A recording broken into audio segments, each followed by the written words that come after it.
It's Who's In, Who's Out on 97.3 ESPN FM, South Jersey's football station. Time for Who's In and Who's Out. Mike Gill, John McMullen. We're live at the Golden Nugget in Atlantic City on a Tuesday right outside the Rush Lounge. Follow Golden Nugget AC, retweet, and you could win a awesome party, a tailgate party of your choice in the Rush Lounge with 50 wings, 2 buckets of beers, and a private viewing section in the Rush Lounge. By the way, John, I'm not trying to kick Foles while he's down, but his Rams this year have 84 points. It is by far the lowest in the entire league, and it's only one of 2 teams in the entire NFL who have scored under 100 points. It's got no weapons.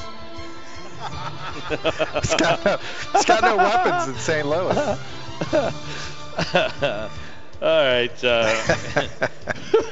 All right, who's in, who's out on the AFC side? In the East, I've got New England, and look, they're only a game up in the East, so it's not like they're running away, and it's the Jets and Patriots this week. Yeah, big, obviously big one for the Jets, even more so because Darrelle Revis goes back to New York from New England, so that's going to be big for him, and the Jets defense has been one of the best 5 in football, as we expected with Todd Bowles. And the Eagles beat them. Yes, it is certainly the signature win of the Sam Bradford era, something we never got from the Nick Foles era. But the Patriots are the Patriots. I like and that. They will find a way to win this football game and stay in first base. They're the AFC East yes, we both have them. By the way, they've scored 183 points. Nick Foles and the Rams have scored 84. I take Tom Brady over Nick Foles. Yeah. All right. Well, I think a lot of Eagles fans, PG, think that Nick Foles is similar to Tom Brady. All right. In the North, I've gone Cincinnati all year. I really like what they went on the road this week and won in Buffalo. I know. That's a tough place. That's a good defense. It was snowing. And I'll give the Bengals now. They've won 6 in a row. They're 3-0 on the road, and they've scored 182 points.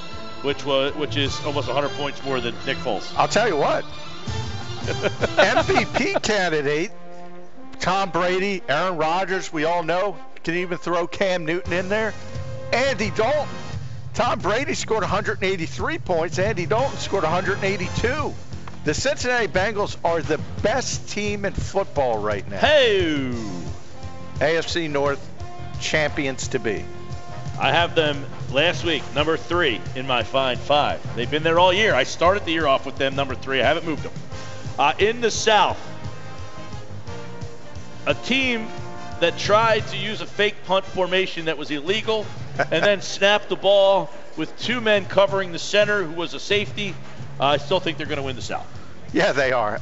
Do I have to pick somebody? Can we not have somebody from the AFC South represent? Well, every year we hear, they're going to let a team in that doesn't, they're going to have 10 wins and probably get in, but that's not a very good football team right now. Until they lose a game in that division, you can't not pick them.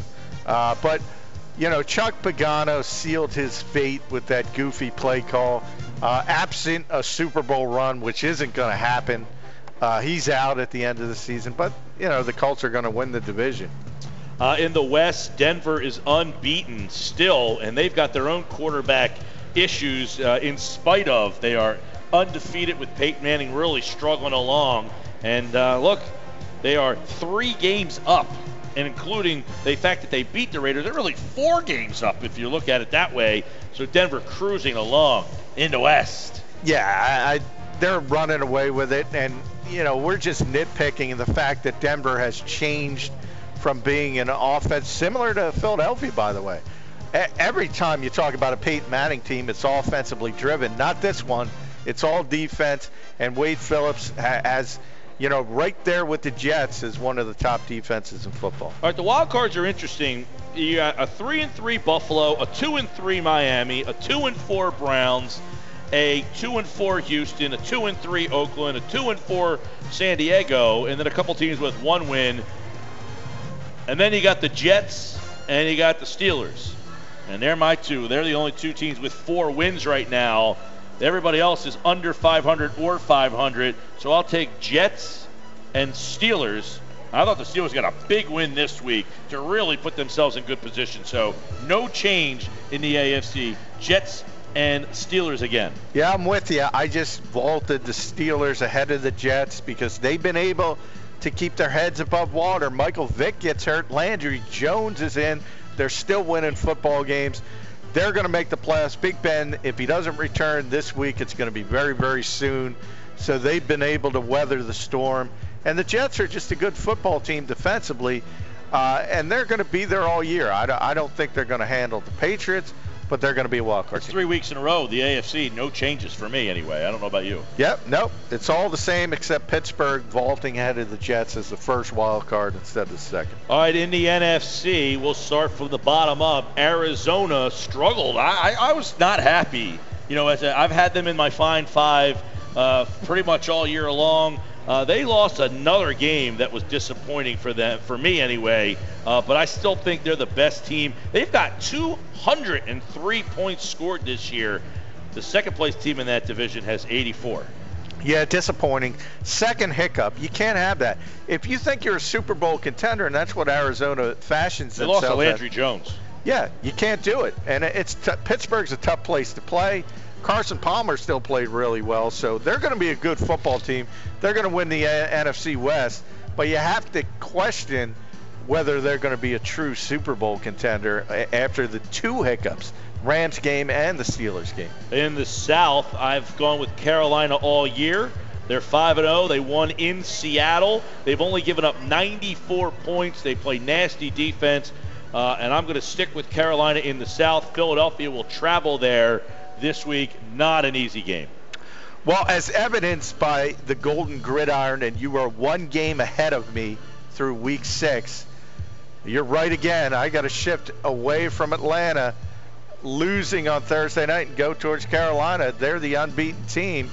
So I gotta go NFC South I right picked now. the Saints to win that game outright. Well, That's how little I believe in that Atlanta team. Well, Atlanta's still going to make the playoffs, still a wild card. But, yeah, they have issues. There's no question about it. I feel the same way about Carolina, though, with their lack of weapons, and we'll talk about that with the Eagles coming up against Carolina. But right now, in the South, the Panthers have vaulted ahead of the Atlanta Falcons. All right, in the North, the Packers are 4 games up right now. Really 3.5 because Minnesota's only played 5 games. But they're 6-0. Minnesota's 3-2. This is the Packers easy. Yeah, I think, who is it? Ragdoll is playing at Flashback Fridays here at the Golden Nugget. I think by Friday the Packers might be clinching the NFC North, if that's possible. They're gonna waltz to the finish line in that one. And in the East, last week we both made the change to Philadelphia. They win last night. They're in first place. Is there any reason to make a change? No, absolutely not. The Eagles are not a great football team. They're just the lesser of two evils right now between them and the Giants. And until the Cowboys get their quarterback back, I don't care how many stem cells Des Bryant takes, the Cowboys are not relevant until Tony Romo gets back on the field. What is the latest on Romo? When do you believe, John, that he will be back? Well, knowing clavicles and looking at it in the past, and we saw it here with Nick Foles, we've seen it with Aaron Rodgers. The blood supply is an issue. It's a broken bone. It takes 8 to 9 weeks to heal by evidence of those injuries.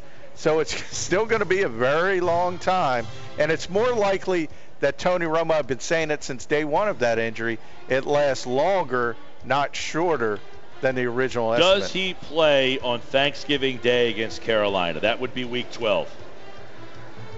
It's touch or go. That would be where you would look at it. It might be a week after, depending. And by the way, if the Cowboys are out of it by that point, they might not even want to play him because it's a very tricky injury, and you can get re-injured very, very quickly. And they're going to have to be in the conversation in the NFC East for them to push Tony Romo back on the field. So we'll see. All right, in the wild card spots, we both have Atlanta just because they've run away so fast, and their schedule is really light down the stretch here. So I'll go Atlanta in the wild card. I don't know what to do in this second wild card, John. And I said all week long, we talked about it last week, the second wild card team, you got New York 3-3, Dallas 2-3, Washington 2-4, Minnesota 3-2, Chicago 2-4, Tampa Bay 2-3, New Orleans 2-4, St. Louis 2-3, Seattle 2-4, and the 49ers 2-4. Yeah, there's only one team that's not in the division lead, and that's Atlanta, that has a winning record. Well, Minnesota at 3-2, but and that's the second team for me in the wild card. Not because of the record. I do like some of the things going on there. I think, as I've said, Teddy Bridgewater's going to be a good quarterback in this league. But to me, Minnesota's at Detroit this week, I believe, and then they're at Chicago. They never win on the road. They haven't in about 3 years. If they're able to win those two games, I think they've turned the corner, and they will be that wild card team. If not, somebody else is going to be in the conversation. But for right now, you have to say the Vikings are the best option. I really don't know what to do here. I went with Seattle last week, but I think that team is about to hit the skids. I think it's just that team that the Super Bowl hangover. You had the Chancellor. You just all of a sudden it has that feeling of this isn't going to be their year. Something's going to happen. They're tied with the 49ers right now, and those two teams play, by the way, Thursday night. I would think that second team, and I'll be honest with you, I'm not ruling out an NFC East team. If somehow Dallas can keep themselves afloat, I wouldn't be surprised if they snuck in as that second wild card team. But for right now, today, on this particular day, I'm going Minnesota. Yeah, you have to. And like I said, the next 2 weeks is really big for that team. Dallas is such an unknown at this point. If they had their full complement of players, they'd be running away with the NFC East.